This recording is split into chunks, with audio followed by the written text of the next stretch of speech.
What is up, everybody? Welcome back to episode number 78 of the Big Five Pod. I'm, of course, your co-host, Kyle Morello, and next to me, the one and only Jake Copestick. Cope, last episode before the month that we've all been slowly waiting for. Very exciting times. How we doing? Kyle, we are. If I was doing any better, I'd be Jesus. I would say I'm starting to count down, but I haven't started. I mean, I've been counting down ever since the season started. So we Yeah. got about 26 hours now, 26 and a half. So As of this we're recording, yeah, something like that. yeah, we're almost there. So this is the final episode before we get into the greatest month of the year, regardless of what your opinion is or what you have to say. Not you specifically. I'm talking about people in No, I general. know. Yeah, I know. March is the best month. End of story. End of Well, story. listen, it's So it's not called May Madness. yeah, it's Not not that called much. October, September madness. Gotta give October some credit. October is a phenomenal month. October's probably right up there with March. December It's too is pretty good, but it's March. It's fair. March. There's no madness in It's cool. any other month. Yeah, Not taking away from any other month, but the best one is March. that's correct. That's correct. All right, Cope. Well, listen. Why don't we go over some few things here before we head into that famous month of March? And for the first time in a little bit, we've got some quick hitters for you. So, Cope, get that ball ready. We've got Cope's quick hitters for you, ladies and gentlemen. Let's get right into it. Cope, you're up.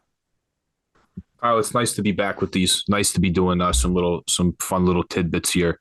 This is going to be a really fun break today. We got some music playing in the gym, some good energy, some good vibes all around. It's going to be a really nice break. So to start, I guess some bad news, if you will. UMass going to be leaving the Atlantic 10 Conference. They will be joining the MAC in 2025 and 2026. This, of course, Kyle, just like every conference realignment move for the most part, is a football move. They've been independent. They were in the MAC for football. They left after 9 years. They're back. UMass headed to the MAC, leaving the Atlantic 10. One of the top programs, one of the most storied programs. You know, they've been in this conference since the 70s. And I thought Gary Parrish had a really good anecdote about this on Inside College Basketball. He was like Dr. J played at this school.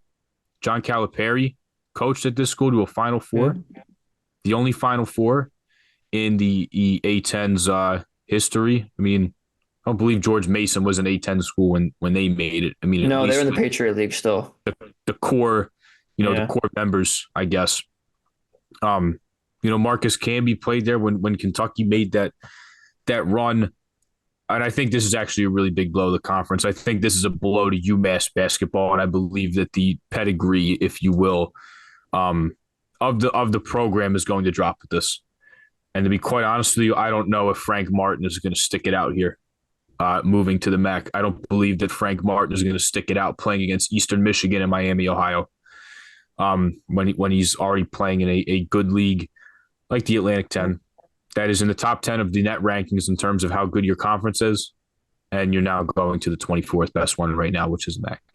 So disappointing, but everything's driven by money. The administrators don't care about the fans or purity or rivalries. They don't care about any of that. They care about lining their pockets, and they care about football, which is fine. Me and you both love football. You both love football, I but it love should be football. separate. Love They are football. tormenting and disrupting the hell out of the other sports. They're making things way more complicated for the other sports. What about a baseball or a softball team? College baseball just started. The Penn Quakers just went on the road to Abilene Christian. They spent a couple of days there. What happens when you have a series against another team? And you're USC or you're Rutgers and you have to travel across the country. You just spend a couple of days there. Is that really the best for the student athletes? Now, I know it's not really necessarily in this case, and that's me going on a tangent, but disappointed in this move. I believe that the standard and what we think of the UMass program to be will lose its luster with this move.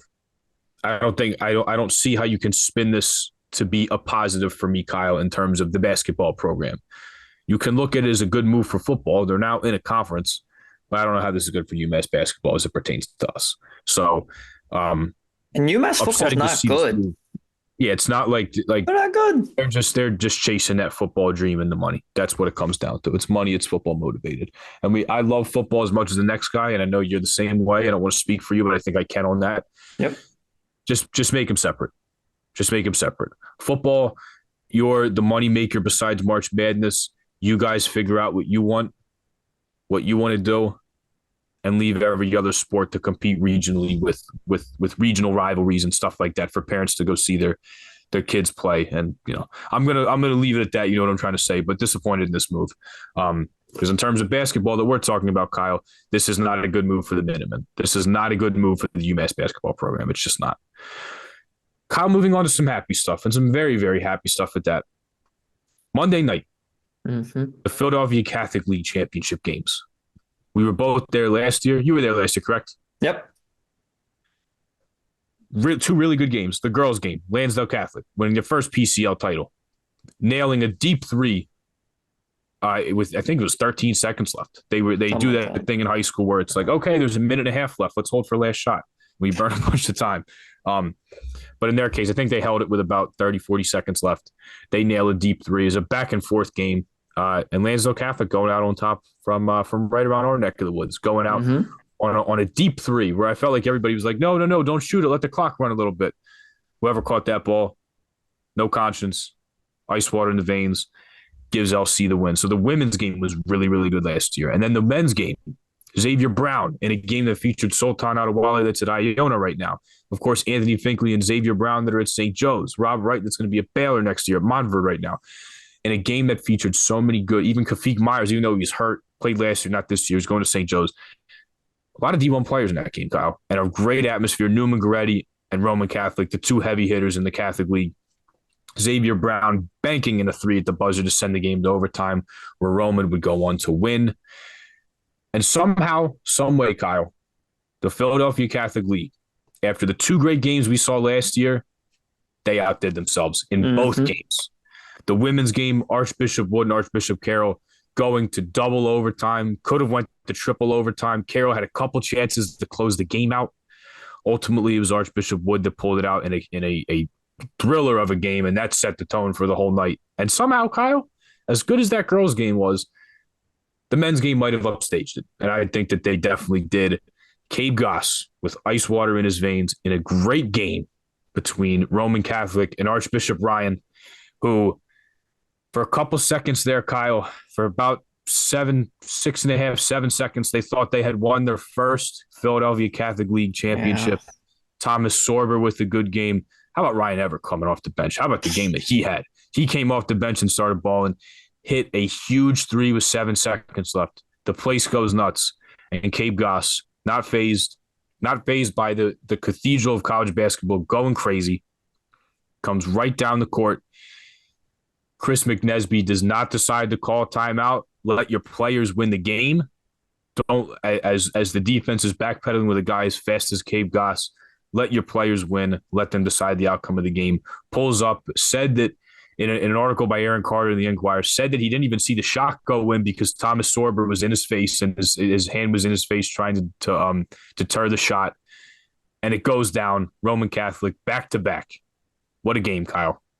Somehow, some way, they outdid themselves. You know, Cope, I've been to 4 Catholic League games in my life, the last year and this year. 3 of them gone to overtime. A combined 4 overtimes, you include the double overtime in the girls' game this year. I mean, a couple buzzer beaters. If you want to count the LC one last year as it wasn't a buzzer beater, but in the last 20 seconds of the game, it just never, ever, ever fails. It never fails. And that place, I wish they packed out that place for Big 5 games as much as they do for the Catholic League Championship. Discussion for another day, but place was packed, the corners were full, and there was magic in the air, as there always is for the Catholic League Championship at the Plestra. I mean, there is nothing like Philadelphia high school basketball, I'll tell you that much.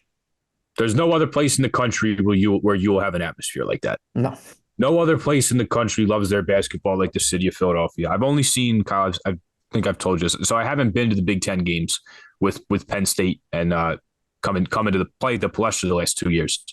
But in terms of live games that I've been at, the only 2 times the only 2 nights, if you will, that I've seen the Palestra sold out were for high school basketball games. How crazy is that? Basically 9,000 people packed up in that place. Yeah. Crazy. Unbelievable. Unbelievable game, unbelievable shot by Cabe Goss. And it made SportsCenter next day. Scott Van Pelt, it was his made SportsCenter that night. Yeah. So, Absolute pain. We've seen Bedlam at the bank with Bryce Harper. That was truly pandemonium at the Palestra. Oh yeah. Yeah, absolutely unbelievable. And then Kyle, like you said, we're almost in March. Last night, by Yeah. the way, don't know if you tuned in to any college basketball last night. Yes. I did not actually. I did a little bit. I during the show, obviously, Union and Champions Cup right now, beat Deportivo. I don't want to mess up the first time, but Saprissa, who plays in Costa Rica, very good game.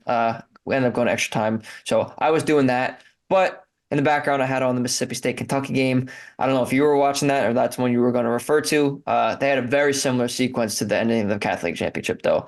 I forget who the freshman was on Mississippi State, who's just absolutely blowing out right now, but he had a shot. He had a three to tie the game, and then what's his face? Reed Shepherd came down, hits a floater, win the game for Kentucky. Insanity. But it was a great night of college basketball overall last night, Cope. Yeah, and I think I unfortunately attended a college basketball game that was not very good that we'll get into. But Yes. yeah, I mean, across the sport yesterday, Kyle, so many good moments, so many funny, interesting, like just moments that made you feel like it was March and got you really excited for the next month ahead of us. So you bring up the Kentucky Mississippi State game. Josh Hubbard, by the way, so you're thinking of, he's already Yes, thank Mississippi you. State's. He's got the freshman scoring record at Mississippi State. That guy is electric. Small, not that big, but man, is that guy electric and bouncing He's a bucket. and scoring buckets. So Yeah. Gary Parrish, I was listening to Inside College Basketball, and he also said about the Reed Shepherd thing. Like, that's really an all-time Kentucky performance when you look at it. Off the bench, 32 points, made 11 of 14 shots. Coming off the bench, the freshman, 5 boards, 7 assists. And, of course, the game-winning floater that you mentioned. And honestly, yeah, like a sequence that really was. I mean, it was a 3 to go up or 3 to tie, and then Shepherd to go in there for the win. You had Indiana, Wisconsin that got evacuated because somebody pulled the fire alarm, and then Greg Gard in the post-game presser said it was a good decision by whoever did that at Indiana because we were kind of going on a run. Yeah, I don't think we can blame the fire alarm for the woes that Wisconsin has had lately after being ranked as high as 6. But yeah, people getting evacuated from games. You had Texas beating Texas Tech. There was a scrum after Brock You had Cunningham Brock Cunningham turning into Ed Reed. for a hip check. Yeah, I mean, Yeah. you look like Bernard Pollard out there. Yeah. Texas Tech getting an administrative technical foul for throwing stuff on the floor. Like just a mean rivalry game with bad blood. 2 teams that are going to be in the tournament in the toughest league in the country. Darius Brown, for those Mountain West fans, listen, I wrecked my sleep schedule last night. I went to bed at 2:30 a.m. I didn't really give a shit, to be honest with you. The Mountain West, night in and night out, is the most electric conference in college basketball. There's not a better watch in terms of just how crazy the games are and what goes on there. You have Utah State, one of the best stories in the country. Danny Sprinkle takes over a Utah State team. Ryan Odom leaves. Not a single point, not a single minute comes back from that team last year. And they are tied with Boise State for first place in the Mountain West, Kyle. Darius Brown off the glass against Fresno State. They avoided disastrous loss that would have pushed them back in the standings, really would have given Boise the upper hand to just win out because there's only 2-3 games left in conference play. He banks in a 3 to keep Utah State in the running in Danny Sprinkle's first year, first place in the Mountain West. And then Kyle the Capper, Nevada and Colorado State. Nevada, kind of on the bubble right now. Really need a win. A win last night solidifies them as a tournament team, barring a disastrous loss. They're without Keenan Blackshear, their second leading scorer. They're winning the whole game. Isaiah Stevens does his thing. He's almost like Damian Lillard with Dame time. It gets late in the game, and Isaiah Stevens, who's a very, very good passer, good pick and roll player, just is like, okay, I'm going to take over now. Nobody can stop him. He was clutch as ever and clutch as he's been at Colorado State and of course, this season. And Jared Lucas, Kyle, the leading scorer for Nevada, a 91% free throw shooter in the last 18 seconds, goes 1 for 4 from the free throw line, leaves the door open for Colorado State to tie with a 2 or go ahead with a 3. Isaiah Stevens gets to his spot, pull up mid-range off the bounce, ties the game. There's 2 seconds left. And Jared Lucas, who just missed 3 of 4 free throws, is a 91% free throw shooter. Naturally, with 2 seconds left, off the wrong foot, banks in a shot from 55 feet. Even at 10:45 p.m. on a Wednesday night in Fort Collins, Kyle, or excuse me, a Tuesday night in Fort Collins, Colorado, the bank is still open and the Nevada Wolfpack are going dancing. What a night. So it is the greatest sport in the world. It's so Yeah. unpredictable. All this crazy shit's happening. And there was a scuffle in the obviously the Texas Tech game. There was a bit of a scrum at the Villanova Georgetown game. Nevada Colorado State was very physical and getting chippy. These guys know it's March. They're Well, like a dog that's caged up. They can't wait to play in the conference tournaments in the March Madness, and you're seeing that intensity and that urgency from seniors that realize like I don't have much time left and we need to start winning. So an unbelievable night in college basketball, capped off by one of the best shots all year. And not only one of the best shots, Kyle, but now that we talk about the bubble, is this team in, is that team in? Those Nevada Wolfpack are going to hear their name called on Selection Sunday. Why? Because the guy that missed 3 or 4 from the free throw line just casually banked in a run and shot from 55 feet. he Greatest sport in does. the world. Absolutely unbelievable night. I get home from the Villanova game. It's like 10 o'clock. And I stayed up for the tail end of San Diego State, San Jose State, and that dynamite Colorado State Nevada game that has just encapsulated how good the Mountain West has been this year. It's Yeah. almost Listen, and I got home from my game at probably like 12:10, 12:15. So I think there was probably, I don't know, I want to say 4 or 5 minutes left in the Colorado State Nevada game. And I was up with my roommate, good friend, Kevin, friend of the pod. And we were watching, and he had a specialized interest in something in the game. And uh, it wasn't going in favor. So we called it a night. I was tired. I had to go play Madden and do some laundry. And we went to bed and get downstairs and see that it was a game winner from Nevada. It was insane. I can't believe that. I mean, it was the craziest shot all year in college basketball. I think that's fair to say. Um, yeah, and Nevada is now in the tournament. The Mountain West might have 6 bids this year, which is kind of crazy. But also one of those teams is going to make some noise in the tournament, whether it's San Diego State again. Mexico hasn't been playing well as of late, but they're a really dangerous team. Obviously, you talk about Colorado State with Isaiah Stevens. I mean, I think he has some pro prospects. I don't know about you. Um, Boise State obviously is leading the conference right now. There's so many teams you can pick from.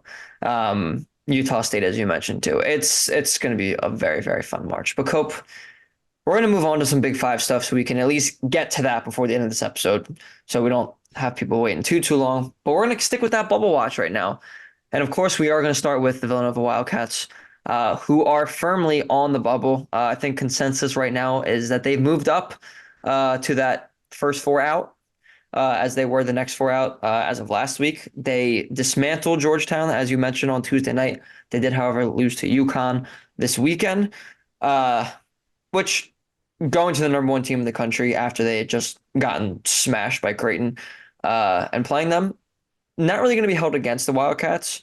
If they had lost to Georgetown, they would probably be out of the tournament. So they took care of business there. Obviously, a tough loss against UConn, though. So Cope, Villanova, going into the last couple weeks of the regular season now, they're going to need to win a couple games against some other teams that are firmly on the bubble here, too. What do they have to do realistically to get dancing in a few weeks here? so they have to win 2 or 3. That's really what it comes down to. They had to avoid the landmine that was losing Georgetown last night that would have derailed everything that they had done to claw back into the bubble. But you have to take 2 of 3. And they're really good opportunities as well. You're at home against Creighton at Wells Fargo Center for the last game of the year, who's surging right now, and then you're at Providence and at Seton Hall. So like it's 3 very tough games, but everything they have is right in front of them. Now Providence got smoked by Marquette tonight, so they're going to be upset going to play back at home at the Dunkin' Donuts Center Yes. on Saturday. Not whatever the hell it's called now. It should never be acknowledged by anybody. But you have to win 2 or 3 to feel good here. So that's what it comes down to. I mean, even going into last night, Kyle, and really even before the UConn game was house money. If you lose, no one's gonna get upset at you for that. But obviously, if you win that game, then you're in. Then you're in. It becomes the best win in college basketball, winning at the number one team in the country.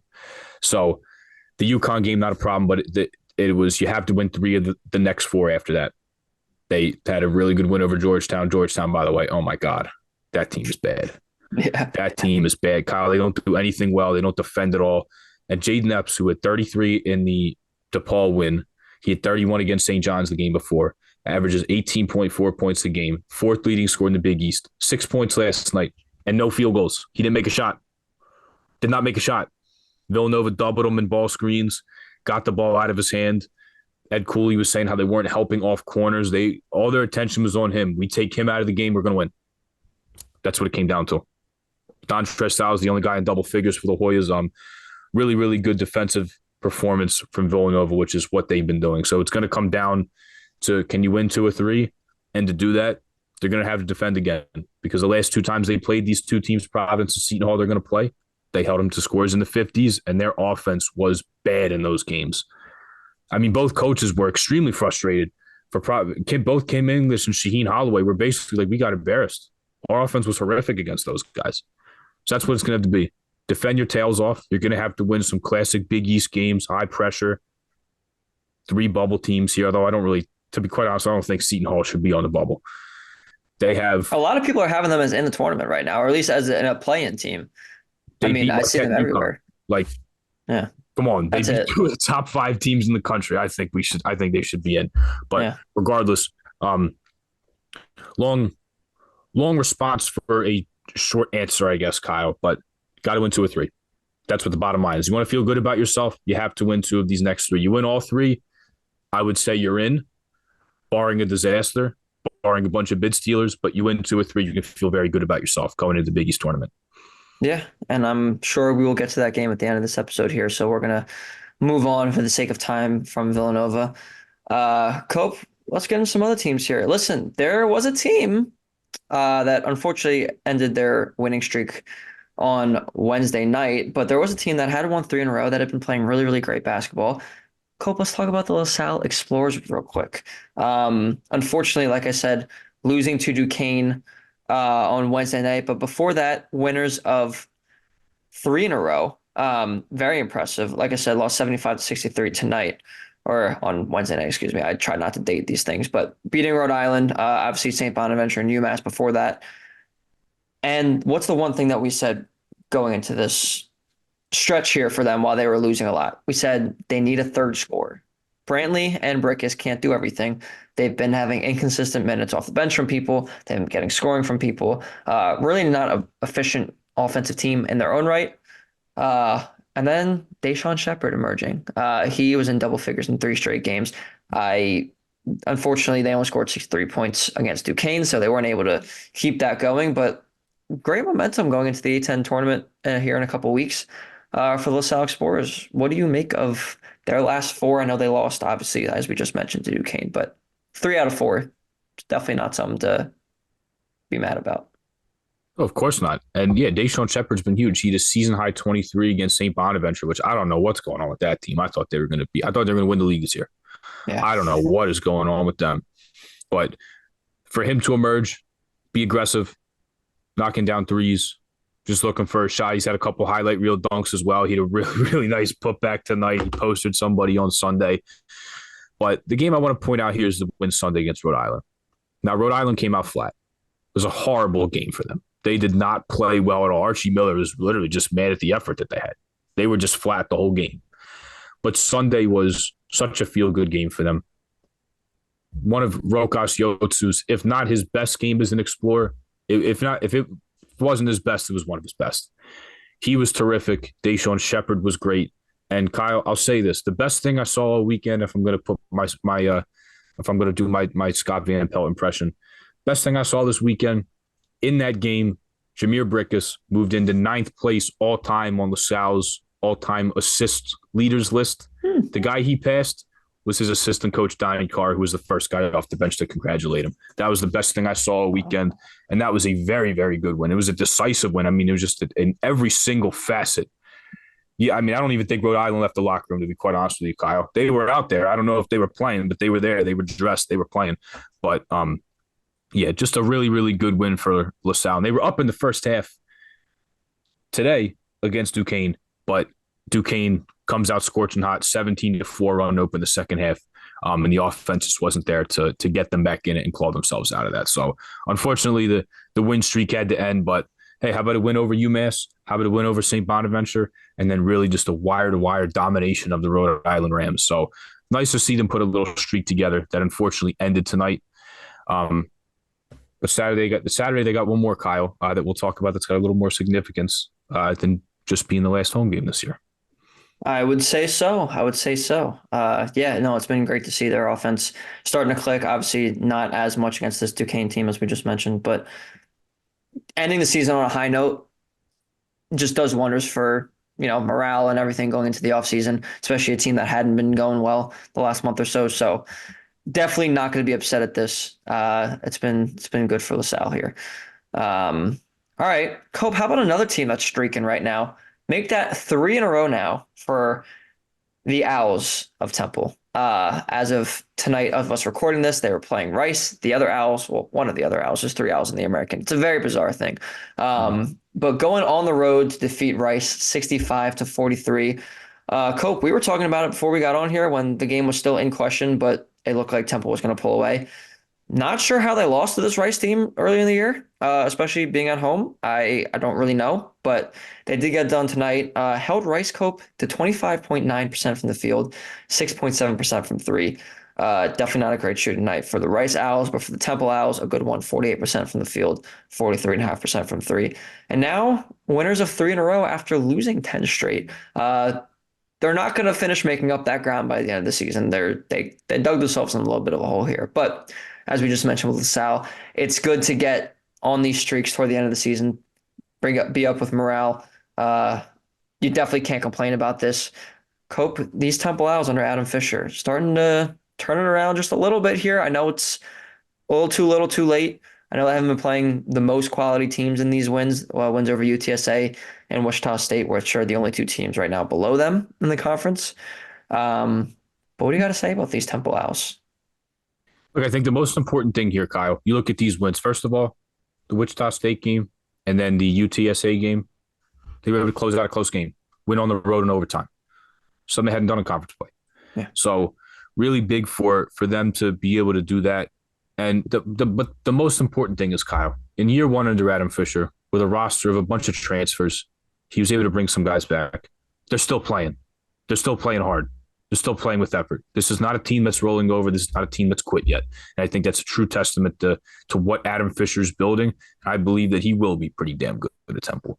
Give him some time and give him some players, and I think that they will be a player in the American. Like this was never a year that they were going to blow people away. This was never a year that they were going to make a huge run. But the fact that they're still playing, and after losing 10 in a row, one of the worst win streaks that they've had in the history of the program, Kyle. Losing streaks. Yeah, sorry. What did I say? Winning streaks? Yeah, I wish it was a 10-game win streak. Yeah. Oh, so do I. But that's what happens when you go to bed at 2:30 in the morning. Yeah. Happens sometimes. Sorry.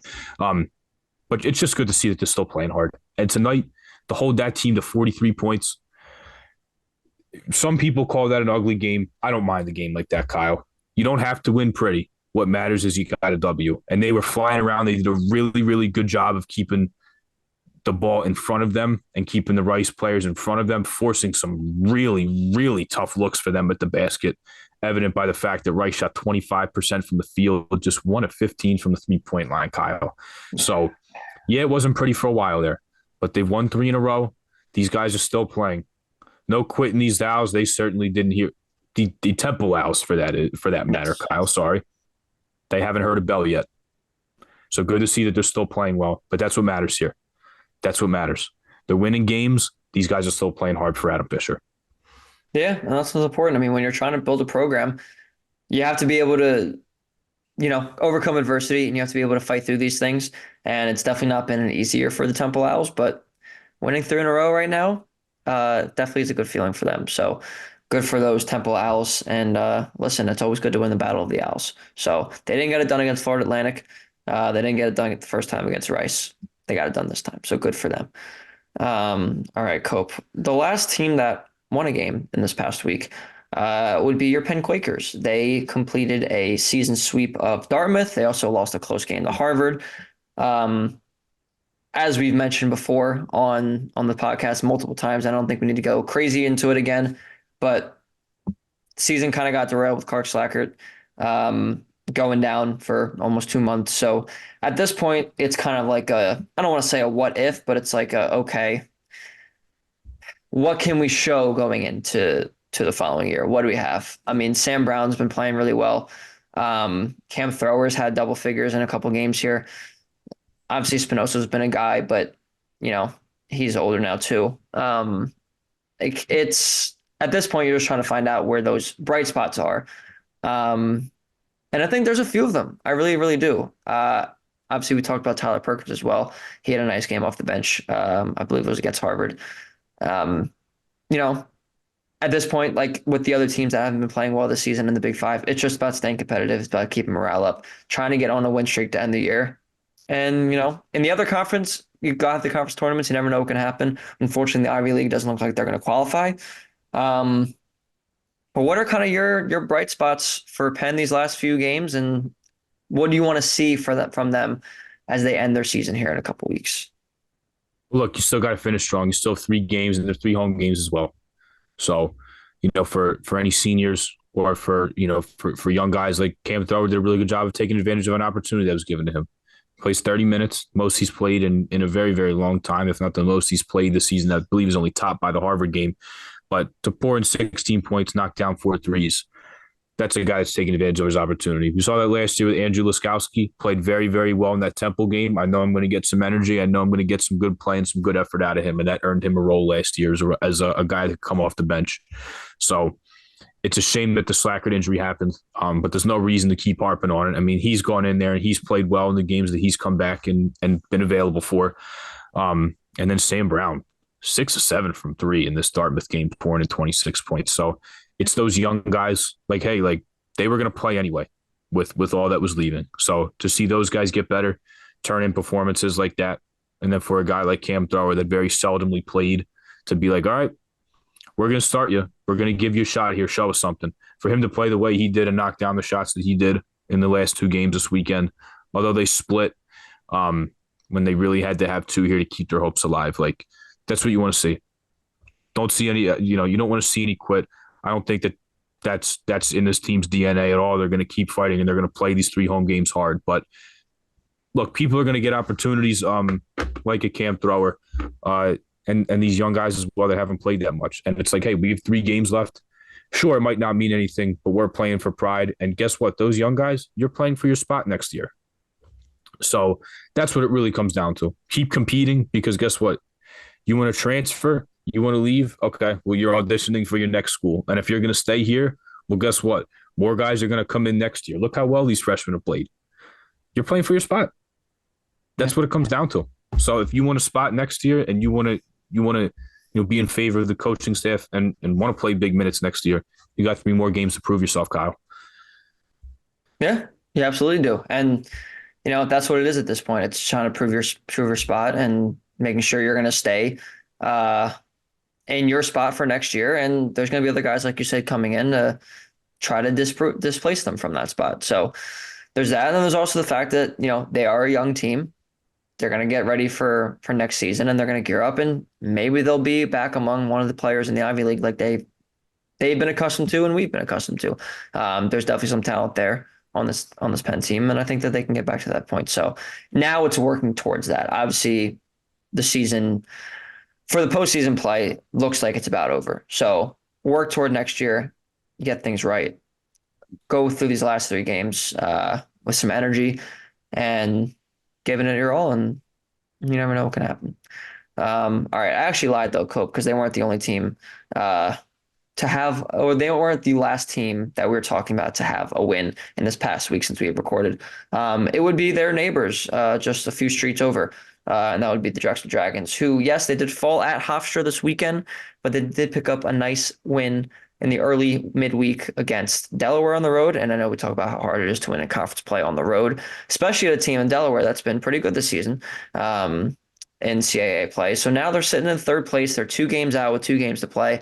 So they're not going to be able to get that top spot, it looks like, but they are still going to be, it looks like, hopefully a top 3 seed in the CAA. So really not much to, I feel like, and you can interrupt me if you think I'm wrong.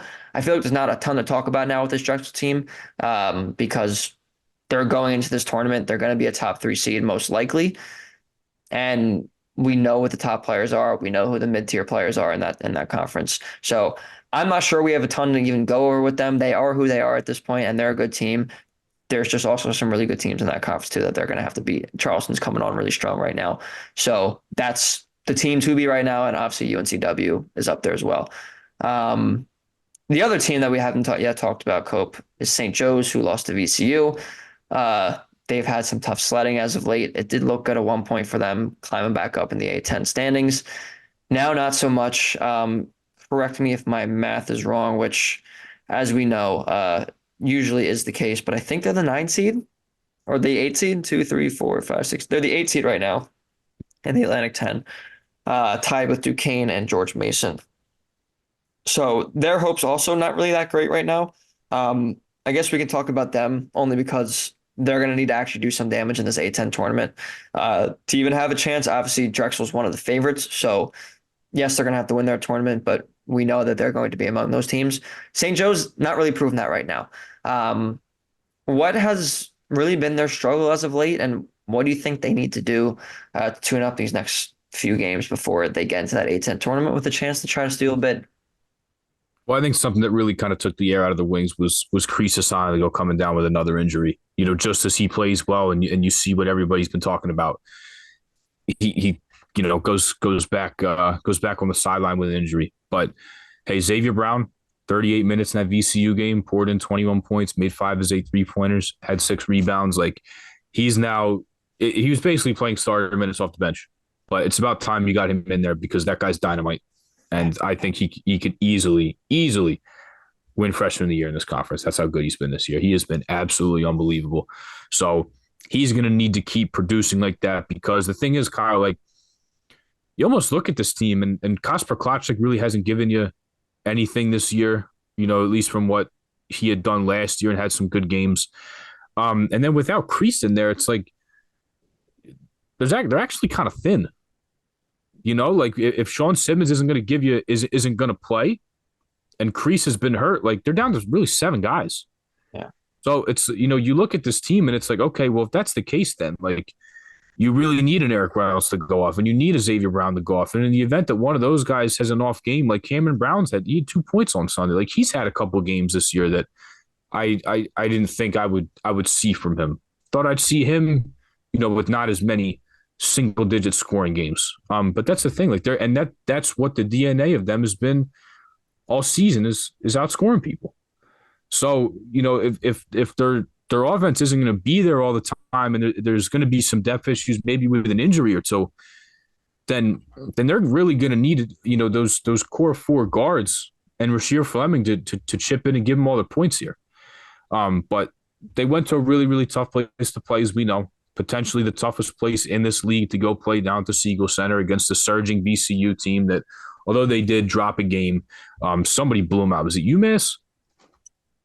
Yeah, UMass blew them out. But they had been on a streak here. Now that Joe Bamisiel got eligible and he's been hot, like it's a surging team that although they dropped a game, like they're still a threat in the Atlantic 10 tournament. They're certainly, in that group of top teams that can win the league.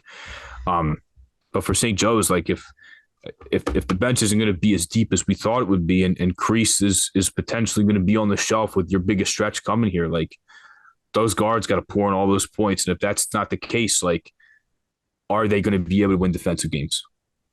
Just doesn't seem like that's been the case. So if depth is going to be a problem, the scoring is going to need to be at a premium with the guys that are in there. Yeah, and they've lost some close games too. I mean, looking at the Loyola Chicago loss, the most recent one that is 64-59. This one was 73-69. Obviously, they won a close game against GW too. Duquesne game was a 10-point game. Like they've been in a lot of these games too that they've even lost. So like it kind of stinks when like you have those close games and you lose some of them. I know they've also won a few too, but they're always teetering that line of winning these close games and losing these close games. So they can go either way. So I bet that another thing that's taking the wind out of their sails is that they think that they can and should be in that top 5 or top 3 of the A10, like we had predicted early in the season. And instead, they're sitting at 8th and they have a losing record in conference play. And They're dealing with some injuries right now, and it's like, okay, well, how do we respond? And that's what I'm looking for them to do. Now is the time to respond. There's 3 games left. Uh, they're home against Fordham. They're at Richmond, who's leading the conference right now, and then they're home against Davidson. So hopefully they can win at least 2 out of that 3. If they go into Richmond and beat them, I think that's an impressive win heading into conference tournament play. But now is the time where they have to be like, all right, let's regroup. I know we're not the fully healthy team that we thought we were going to be right now. Let's figure out a way. Because that's what good teams do in March, Cope. They figure out a way. So we'll see what these St. Joe's Hawks can do. And that leads us to our game previews. Of course, you know the drill, guys. We're going to pick one game each to go over for this next week or so. Cope, I'm going to start with you. I think I have a couple games in mind for you, but I'm going to let you decide. What do you got? Well, Kyle, there's a plethora of games Saturday. In fact, every Big Five team is in action on Saturday. Yep. Last big Saturday of the year, Cope. Yeah, last Saturday before we're gonna have like Patriot League and ASUN first rounds on Monday. I can't wait. There's nothing like popping on a mid and low major basketball game at 1 o'clock in the afternoon. But Kyle, there is one game I'm going to be in. I'm going to try to make Cornell at Penn, which I think is interesting, because I'd like to take a look at Cornell in person this year, because I've seen Princeton, I've seen Yale, and Cornell is one of those other top teams in the Ivy that I'd like to go see. But Kyle, on Saturday, I'm going to be at George Washington at LaSalle. I applied for a media credential. If I don't get it, that's perfectly okay, Kyle, because the email that I received today, party like it's 1998 ticket prices at Tom Gola for the final game before it is, of course, renovated to become Glazer Arena. $3 gold seats and $6 kind of upper level blue section seats. Wow. So affordable for everybody. It's senior day. It's alumni day. I'm sure there's going to be a lot of LaSalle alumni going back there that, listen, Kyle, I know it's hot in there. And yeah, there might be bats in the ceiling. And yeah, there's a pool underneath of it. And yeah, the parking sucks. But Catholic League games have been there. LaSalle's played there forever. They upset Villanova recently in that gym with Jay Wright. They beat Butler the one year in there. Like, that arena's been around for a long time. Named after one of the greats in college basketball, and Tom Gola. It'll be renovated probably into something that, although it won't be what it is now, obviously it's very, very hard to get out of, because it gets clogged on both sides as everybody tries to leave, and it has its flaws, but it's the last game before the renovation. Seen a lot of basketball in there. Really hasn't changed too much. Yeah, they painted the walls and stuff like that, but in terms of renovations to the place, it's pretty much been the same there. So I'm going to be there Saturday. They're giving away commemorative tickets to everybody who buys the $3 and the $6 tickets. That's there. So for one last time at Tom Gola Arena, Kyle, it's GW, it's LaSalle. Let's keep James Bishop in check and Explorers. Yeah, we won 3 in a row. Then we lost 1. Let's bounce back for one final time at Tom Gola Arena on Saturday. Hope, you got me ready to run through a brick wall. Hopefully not a wall at Tom Gola Arena, but maybe. Listen, yeah, obviously, I don't know if we should go as far as say historic venue, but a historical venue, being the fact that it's been around a long time. Obviously, it's named after, like you said, one of the greats of college basketball in Tom Gola. And there's been some good moments there. It's been some good moments of Big Five basketball, of Philadelphia basketball. Yeah, I mean, I'm excited for you to be there. Unfortunately, I will not be there. I'm going to be traveling with the Union to Kansas City. So first of all, make sure you guys tune into that on Saturday night, not until 8:30. So you can plenty of time to watch all the other college basketball games. But yeah, I mean, I'm thrilled that you get to go, and you're going to have to let me know how that is. You're going to have to let everybody know how that is. I know you'll be tweeting from our account, so definitely do that. And yeah, I'm really excited for you rather, and you'll have to let me know how it is. I'm going to take a little cop out here, because obviously we're looking at one team that has a very real shot to make the tournament, and that is, of course, your Villanova Wildcats, who will be at the Dunk on Saturday. Yes, the Dunk on Saturday. And look, we talked about it many times this episode, but they need to win. They being Villanova, they need to win 2 out of 3 here. Obviously, I don't know if they're expecting to beat Creighton, because Creighton's a really, really good team. They're playing great ball right now, although they did just drop to St. John's. It's also a team that Villanova beat early in the year, but they need to beat Providence and Seton Hall, because those are the teams that they're fighting with right now on the bubble. Creighton's in the tournament. they're going to be a top 3 seed, probably at worst a 4 seed. You're going to gain a lot from beating them potentially, but you're not going to lose a ton either. You can lose a ton if you lose to Seton Hall and you lose to Providence, and that starts on Saturday at Providence, a team that you frustrated the hell out of at the Wells Fargo Center about 3 weeks ago. Um, this is a game that they really, really need to show their muscles here. They need to play with the great defensive intensity they did in that first matchup. Hopefully have a little bit more shot making than they did in the first one too, because it was kind of ugly, like you mentioned, on both sides. Um, but listen, if Kim English isn't going up to that podium after the game, getting frustrated again, it won't be a Villanova job well done. So hopefully they can do that one more time, frustrate the hell out of the Friars, and get themselves firmly on the bubble instead of teetering on that line right now. So that's my game to watch this week. And Cope, that's all we got for this episode 78 here of the Big Five Pod. Any final words before we flip the calendar over to March? Well, thank you for letting me go on a little rant about last night, because last night to me just like encapsulated the season, encapsulated the sport Oh, of course. that college basketball is. I wanted to throw that out there kind of on the eve of March. Yesterday, Kyle, that felt like it. That felt like it. It's here, Cope. If you Here. would have went to the calendar that's hanging inside my pantry, ripped off the February sheet, and I would have opened it and been like, "Oh, it's March already." I wouldn't have batted an eye at you. I would have thought it was already March. So, the best time of the year is here. The best month of the year is here. And Kyle, in what are we at? 19 days. We'll have a bracket in our hands. 17 days. It's almost there. We got two, Almost three there. games left for everybody. Um, we're almost there. I want to go to the Penn game Friday just because it's March 1st, so I can be like, damn, like, okay, first day of March. Gotta be in the Palestra. Where else do you want to be? Yeah. Listen, Cope, do we give the people what they want right now, or do we wait till next episode? We'll wait till next episode. We'll wait We'll till keep next them episode. waiting. We'll We'll make keep you guys waiting. we'll make a March announcement in March. We got a March announcement for you guys coming up next episode. Not going to say exactly what it is right now, but we got something for you. So be on the lookout for that. And it's a great reason to tune in to episode number 79. But for episode number 78, we very much appreciate you guys tuning in, not just to this one, to all of them that we've done and all the social media stuff we do and everything else. We very, very much appreciate it, especially when it gets to this time of year when we're trying to put our best foot forward at the most visible time of the year and the best time of the year in our sport. We really appreciate you guys supporting us and being with us this entire way. So thank you guys for tuning in. If you want more, of course, of our episodes, make sure you listen. Make sure you listen to our audio only versions. We're going to start with that this time because I accidentally went there on Apple Podcasts and Spotify. If you want to look at us too while we're talking, make sure you go to our YouTube for Big Five Pod, and of course everything else on social media, meaning Twitter and Instagram, of course, at Big Five Pod. Make sure you tune in to all that stuff. Cope, it has been a pleasure as always. And guess what? Next time I talk to you, at least on this podcast, it's going to be March. I'll see you then.